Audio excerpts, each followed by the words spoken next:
When Herod Antipas, the ruler of Galilee, heard about Jesus, he said to his advisers, "This must be John the Baptist raised from the dead. That is why he can do such miracles." For Herod had arrested and imprisoned John as a favor to his wife, Herodias, the former wife of Herod's brother, Philip. John had been telling Herod, "It is against God's law for you to marry her." Herod wanted to kill John, but he was afraid of a riot because all the people believed John was a prophet.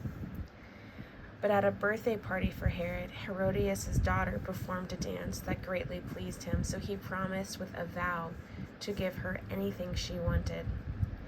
At her mother's urging, the girl said, "I want the head of John the Baptist on a tray." Then the king regretted what he had said because of the vow he had made in front of his guests. But because of the vow he had made in front of his guests, he issued the necessary orders. So John was beheaded in the prison, and his head was brought on a tray and given to the girl, who took it to her mother. Later, John's disciples came for his body and buried it. Then they went and told Jesus what had happened. As soon as Jesus heard the news, he left in a boat to a remote area to be alone. But the crowds heard where he was headed and followed on foot from many towns. Jesus saw the huge crowd as he stepped from the boat, and he had compassion on them and healed their sick. That evening, the disciples came to him and said, "This is a remote place, and it's already getting late. Send the crowds away so they can go to villages and buy food for themselves." But Jesus said, "That isn't necessary. You feed them." "But we have only 5 loaves of bread and 2 fish," they answered. "Bring them here," he said. Then he told the people to sit down on the grass.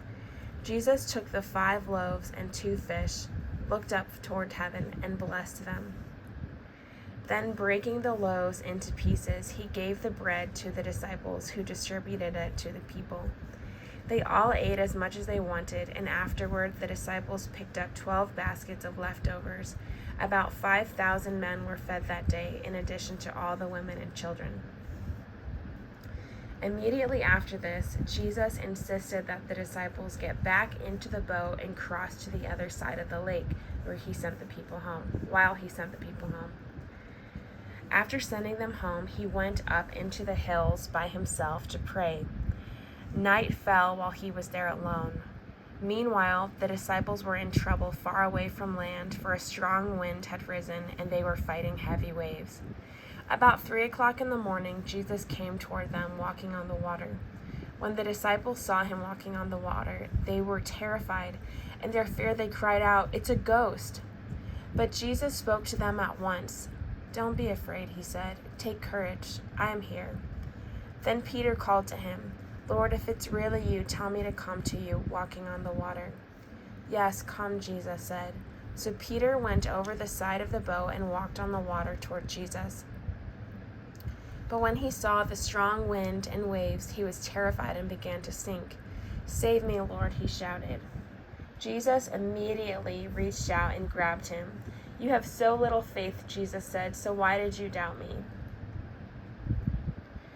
When they climbed back into the boat, the wind stopped. Then the disciples worshipped him. "You really are the Son of God," they exclaimed. After they had crossed the lake, they landed at Gennesaret. When the people recognized Jesus, the news of his arrival spread quickly.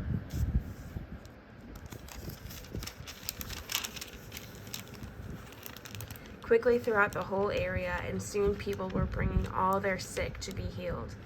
They begged him to let the sick touch at least the fringe of his robe, and all who touched him were healed.